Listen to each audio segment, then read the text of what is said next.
30ാമത് Dubai shopping ഫെസ്റ്റിന് വിപുലമായ ഒരുക്കം. December 6 മുതൽ ജനുവരി 12 വരെയാണ് ഷോപ്പിംഗ് മാമാങ്കം.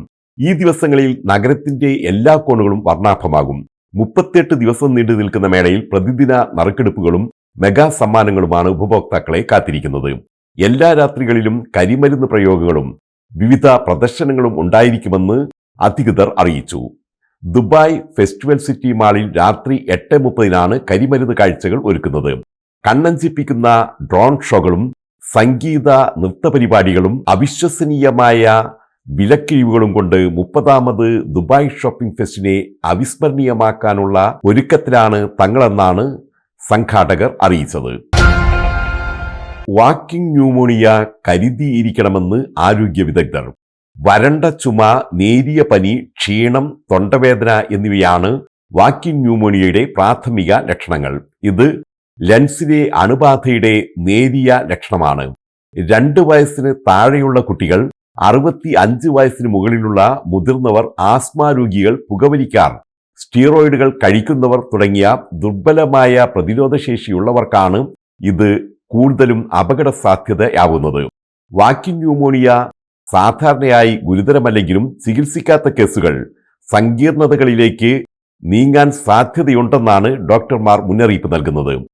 തുമ്മുമ്പോൾ വായും മൂക്കും മൂടുക, ഇടയ്ക്കിടെ കൈ കഴുകുക, പനിക്കെതിരെ വാക്സിനേഷൻ എടുക്കുക തുടങ്ങിയ അടിസ്ഥാന ശുചിത്വ സമ്പ്രദായങ്ങൾ പാലിക്കണമെന്നും ആസ്മയോ പ്രമേഹമോ പോലുള്ള വിട്ടുമാറാത്ത ആരോഗ്യ പ്രശ്നങ്ങളുള്ളവർ തിരക്കേറിയ ഇടങ്ങളിൽ മാസ്ക് ധരിക്കാൻ മറക്കരുതെന്നുമാണ് ആരോഗ്യ വിദഗ്ധരുടെ നിർദ്ദേശം. ദുബായിൽ മെട്രോ നാളെ കൂടുതൽ സമയം സർവീസ് നടത്തും. ദീപാവലി ആഘോഷത്തിന്റെ ഭാഗമായി നടക്കുന്ന എമിറേറ്റ്സ് ലവ്സ് ഇന്ത്യ എന്ന പരിപാടിയിൽ പങ്കെടുക്കാനെത്തുന്നവരുടെ വൻ തിരക്ക് പ്രതീക്ഷിച്ചാണ് ദുബായ് RTA സർവീസ് സമയം ദീർഘിപ്പിച്ചിരിക്കുന്നത്. ഞായറാഴ്ച പുലർച്ചെ 2 മണി വരെയാണ് മെട്രോ സർവീസ് ദീർഘിപ്പിച്ചത്.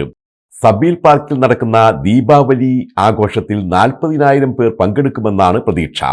നാളെ രാവിലെ 11നും 12നും ഇടയിൽ Sheikh Zayed street, Sheikh Rashid street, Sheikh Khalifa bin Zayed street എന്നിവിടങ്ങളിൽ ഗതാഗതക്കുരുക്ക് നേരിടാൻ സാധ്യതയുണ്ടെന്നാണ് നിഗമനം. ഗതാഗതക്കുരുക്ക് ഒഴിവാക്കാൻ വാഹനമോടിക്കുന്നവർ ട്രാഫിക് സൂചനകൾ പാലിക്കണമെന്നും ബദൽ മാർഗങ്ങൾ ഉപയോഗിക്കണമെന്നും RTA മുന്നറിയിപ്പ് നൽകുന്നു. ഡോളറിനും UAE ദിർഹത്തിനും മൂല്യം കൂടാൻ സാധ്യത. പൗണ്ടിനും യൂറോവിനും മൂല്യം ഇടിയും.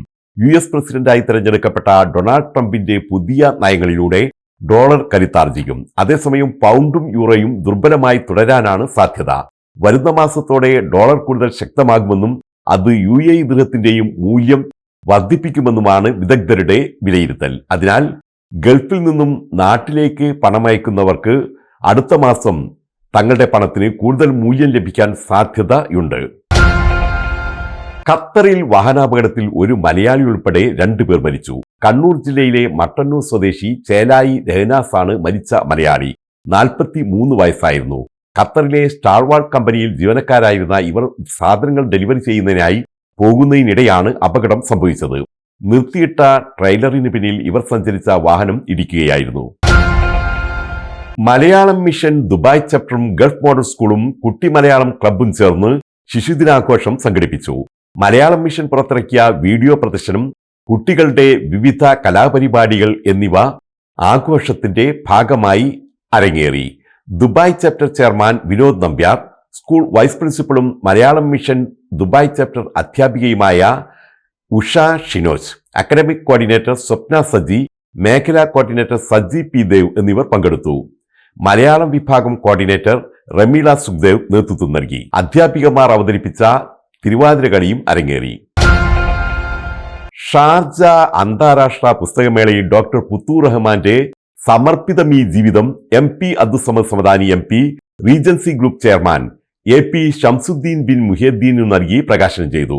മാലിക് നാലകത്ത് തയ്യാറാക്കിയ പുസ്തകത്തിന്റെ പ്രസാധകർ മാക്പത്ത് പബ്ലിക്കേഷൻസ് ആണ്. PK അനിൽകുമാർ പുസ്തകം പരിചയപ്പെടുത്തി.